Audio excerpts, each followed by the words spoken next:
Okay, guys, this is the third time. I'm going to try this one more time. All right, so I just finished with a date right now. Yeah, I had a date with a beautiful, beautiful young lady. Very nice, super sweet. Um, and she was really genuine. And I liked this person. I've been on a few dates, and I didn't want to date until about 5 years after my divorce. I didn't really want to put myself out there for other reasons, and I can talk about that on another video. But what right now just coming to mind, and I just want to share this with you as I'm finishing my date, and I wanted to share this with you. One of the things that you want to do after your divorce. After your divorce, not one, I would say there's a couple things you want to do after your divorce. You want to remember the person that you are. Let's say you sign the paperwork and boom, you're done with your divorce. The person that you are right there at that moment in time, okay? And you're finalized in everything. And now a new life will begin, a new chapter, a new everything will begin. From that moment on, the person that you are when you look at yourself in the mirror are layers of stress, maybe layers of weight, layers of mental confusion from the confusion and the stress from the divorce. There's layers of unhealthiness that are in you, on you, and within you, mentally, emotionally, physically. And we need to strip those layers apart. So from that moment on, you should start. Okay, we're gonna be hurting. It's gonna be a difficult time. It's not gonna be that quick. I know that. But once you start getting your groove back, once you start feeling good again, once you start picking yourself up again, remember, you need to strip those layers of stress that were applied to you from the destructive things that you did to yourself, or the destructive things that you reached out to because of the pain and the hurt that you were going through with your spouse, your ex. Strip them away. I can't stress to you enough that you need to go to the gym. You need to go to the gym. There's one thing that a personal trainer would love, every personal trainer on planet Earth will love to say this to you, but legally they can't. They probably will get in trouble or get fired by their gym. If you don't work out, you will die. If you don't exercise, you're going to die. That's what they would love to say to you, and I'm saying that to you right now. I can't stress to you enough that you need to exercise. Okay, so you're smoking, so you're drinking too many sodas, and you're eating all those damn cookies and cupcakes. Okay, but you still need to exercise. You can worry about fighting those bad habits later, but you need to get in the gym. Okay, stop worrying about that your belly looks too big and this and that. I looked fit as a fiddle, and I can work anybody in the gym, way taller, bigger than me, smaller, stronger than me, however the case may be. And then I had my heart attack, and now I've gained some weight around my face. You see that? I can see it in the camera, and I've gained some weight, but I'm working to take all that off. I'm working to okay, so I don't even care. I see a little fat here and there. I don't even care anymore, because I know how much effort and work I'm putting into the gym and getting my butt in there and not giving up on my health. I had that heart attack, so I had the kick in the ass and the scare. So I needed to say to myself, if I love myself, if I love my daughter, if I love my life and living, then I need to do something about it. Because if not, you will, and you have, and you will die. So that's one thing.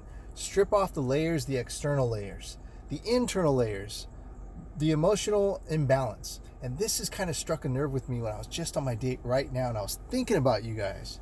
So I'm talking to the young lady, and the one thing I like about her, and you don't get this with a lot of women will talk.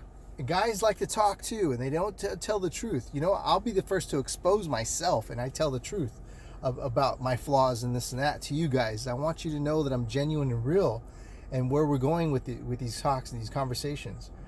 But one of the things that I really felt 100% of all the women I've met, this one seriously hit it right on the head, and she was really genuine about it. And whether I ever see her again or not, who cares? But she was real about this, and she meant business. I don't have time or the space in my life for stress. So if you want to enjoy time with me and my life, come along for the ride. If you don't, then don't. But if you bring stress to the table, I don't want to have nothing to do with you. Just back away. Don't question this and that, and this and that, And I said, oh, yeah, that's awesome. That's a good outlook. That's great. But I'm thinking to myself, like, yeah, that's awesome. Because once I started to meet people, this is why I'm telling you all the things to do now. Because once I started to meet people, I started to hate dating. I hated meeting new people. I don't want to. You think I want to be alone forever? No, I don't want to be alone forever. I hate being alone. But many times I love being alone too, actually. I kind of like my peace and quiet. But I don't want to die alone, I did that before. I don't want to do that again. And one thing that I realized as I started to go on these dates, which I don't want you to have to, I want to share this with you now, so I don't want you to have to experience it, is damn, all these people you walk into this room, meeting a new person. Hi, how are you? My name's blah, blah, blah. And they're all stressed. They're all stressed out. It's like they're bringing the hurt, the pain, the stress that they've gathered from their past history of previous relationship.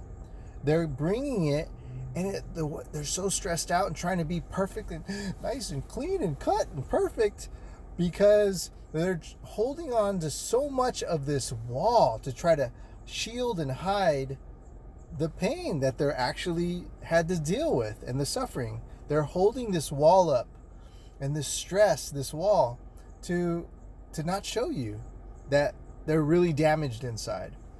And man, and I come at it like this with people in life. I don't care who you are, guy, girl, tall, short, my boss, or a woman I would like to meet. I don't care. I'm gonna tell you like this: we're all a little damaged. We all have a little broken in us, right? And especially us guys or girls that have been through a divorce. But you need to start shedding those layers off, becoming more confident, stronger, feeling better about yourself, even though you got a little chunkiness kind of sitting around. I feel great about myself still. I don't care if you're looking at a little chunkiness on me. I will outrun you. I will do 25 miles right now, and I can probably, be the survivor if the bomb just shot and just tried to destroy everything in a 20-mile radius. So because I'm going to survive under any circumstances. So I feel good and confident about myself. And those are the things you have to start building confidence within yourself.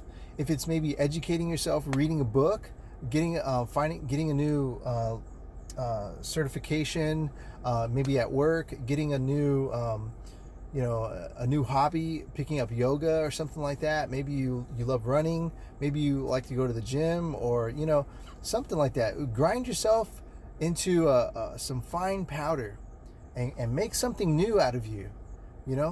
Take off all those layers, grind yourself, really push yourself. Your mind is not over yet. This body is not done yet. Okay? And once you start shedding off all those layers and start making a beautiful part of you, a beautiful you again, a stronger and more handsome freaking stud of you again, okay? Then people are going to see those things. They're going to be so attracted by it. And you can walk into that room and be like, you know what? Whether you're here or not, like, I'm going to make it in life. I'm good.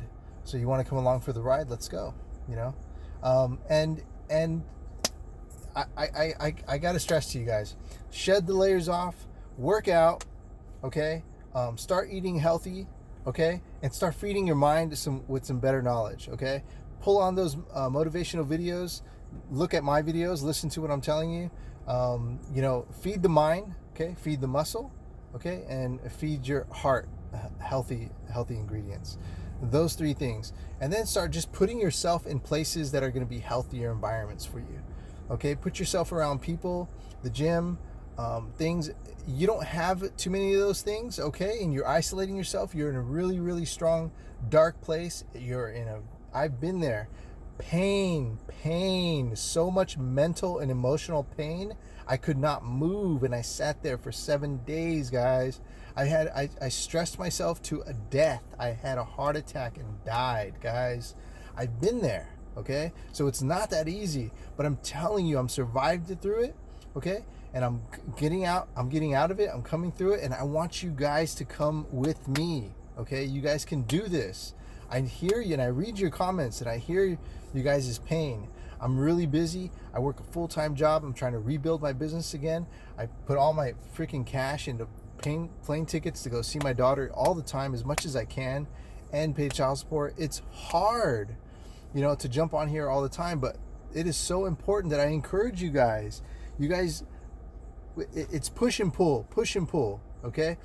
Put yourselves around people that are better than you, that you want to be like, or that encourage you to be a better you. Put yourselves around them. They will pull you up, okay? And once you become better, you start pushing others up. And that's what I'm doing for you guys. Come on, you guys can do it. Let's do this. Guys, I wish you guys the best. I'm going to talk to you guys later very, very soon, and have a wonderful day. Bye.